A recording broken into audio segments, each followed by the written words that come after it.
Today we are studying about superposition theorem. Before stating what is superposition theorem, I have given you three problems. You already studied KCL and KVL. I think you solved all these three problems. Carefully look at these networks and find I1, I2, I3 in the first network, then I1 dash, I2 dash, I3 dash in the second network, then I1 double dash, I2 double dash and I3 double dash in the third network. The first question, what is current I1, I2 and I3? There is one node in the circuit and I assigned the node voltage as V. In that node, I1 current entering to the junction, I2 and I3 are leaving the junction. Therefore, KCL equation I1 is equal to I2 plus I3, where I1 is same as the source current 2 ampere because both in the same branch. In a single branch or in a series elements, the current will be same. Therefore, 2 ampere is equal to I1. Then what is I2? I2, the voltage across 2 ohm resistor is V. That is V minus 0. Like voltage by resistance 2 will give current through the 2 ohm resistor, that is V by 2. Similarly, I3. I3 is the current through 1 ohm resistor. The voltage across 1 ohm resistor is V minus 5. Okay. Therefore, current through 1 ohm resistor is V minus 5 by 3. So, 2 equal to V by 2 plus V minus 5 by 1. Solving this equation, because one equation and one unknown, we can solve for V. We will get V is equal to 14 by 3. Okay. V is equal to 14 by 3. You know I1 is equal to 2 ampere. Since V is equal to 14 by 3, I3 equal to V minus 5 by 1, that is minus 1 by 3. I2 is equal to V by 2, that is 14 by 3 divided by 2, that is equal to 7 by 3. 14 by 3 into 1 by 2.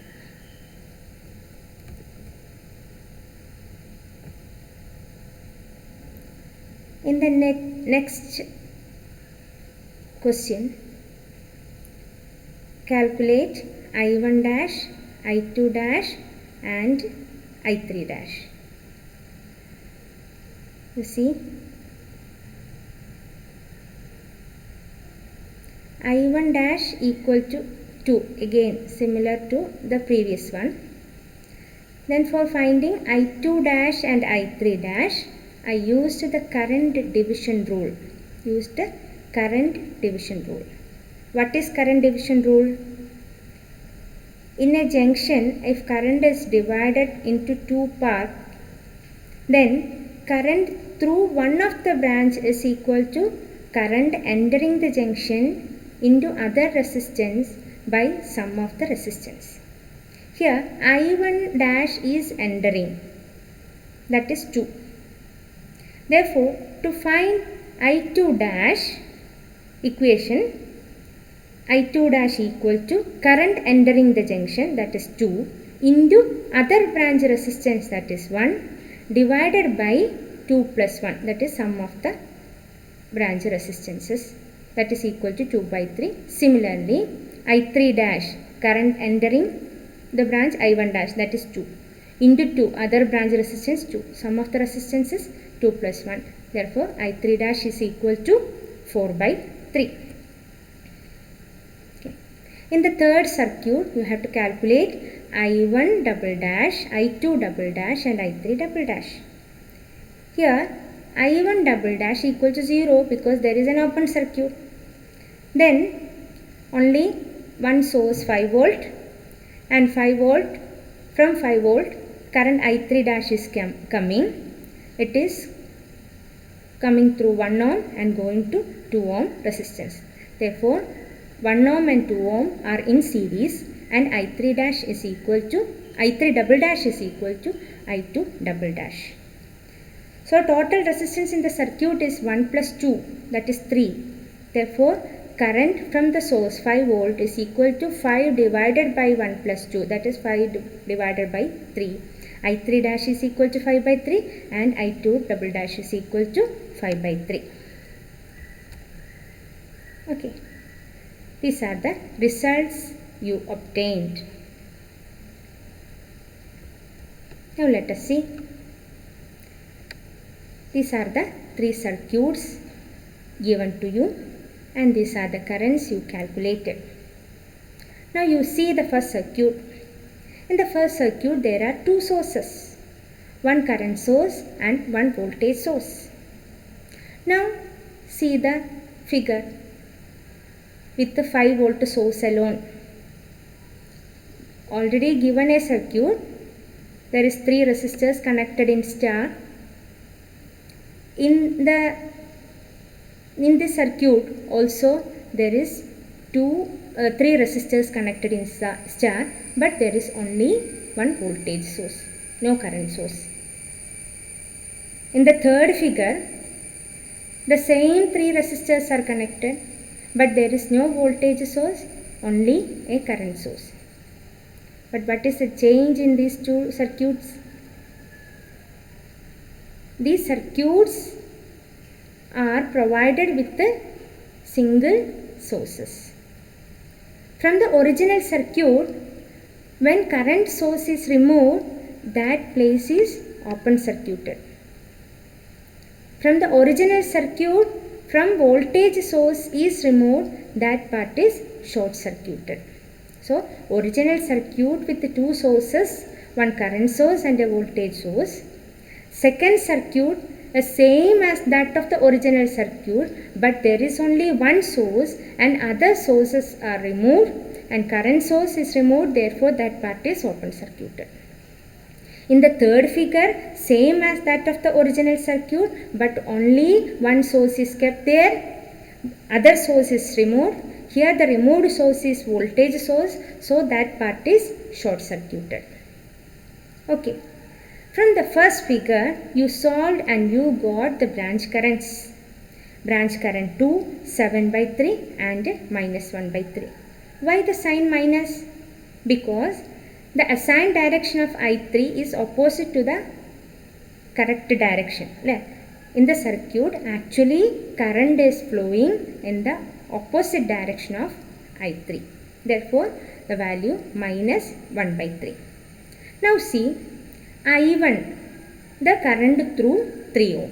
I1 dash, the current through 3 ohm. I1 double dash, the current through 3 ohm. Okay. Now see, I1 is equal to 2 ampere. Then I1 dash is equal to 2, I1 double dash equal to 0. So the total current I1 dash plus I1 double dash is equal to 2. Why I given minus I1 double dash in the sum? Because in the original circuit, current is from left to right. In the second circuit, current is from right to left. And in the third circuit, current is from left to right.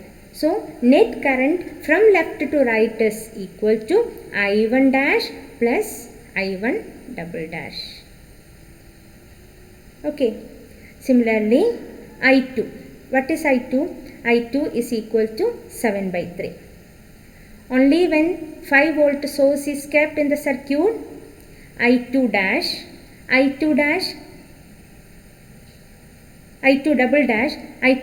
dash flows in the downward direction, that is 5 by 3.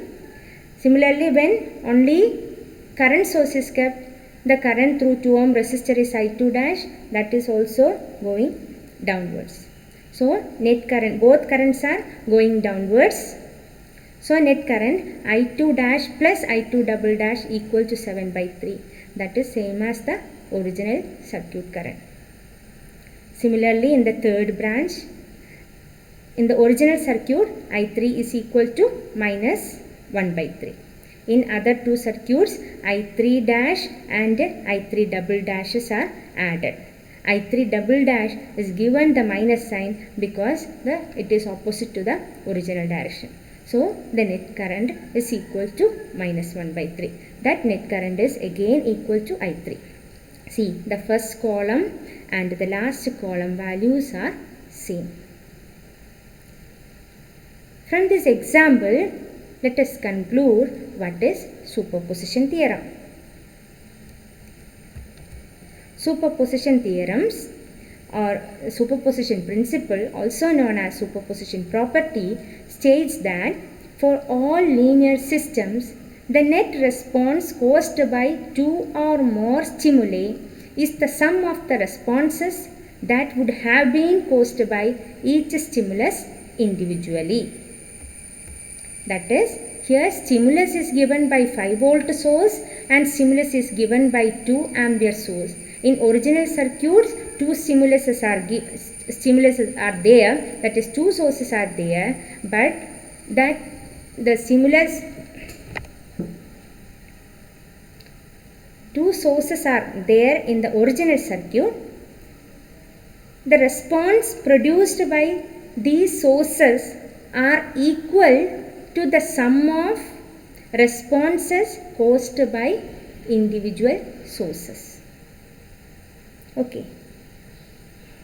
If there is more than two sources, that is 3 or 4 sources in a circuit, the total response in each branch, that is the current or voltage in each branch, can be calculated or will be equal to the sum of the responses caused by individual sources. Okay. That is what is superposition theorem states. Again, we have to be very careful while defining superposition theorem. It is applicable only for a linear system. If the system is non-linear, this will not be possible. Similarly, the term net response, you should not give sum of the response. The response should be algebraic sum or net response.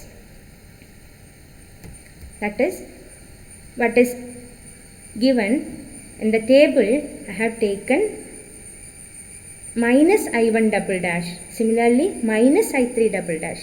We cannot add I1 dash and I1 double dash because I1 double dash is in the opposite direction. So while calculating the result, we have to take algebraic sum, not the sum. Okay.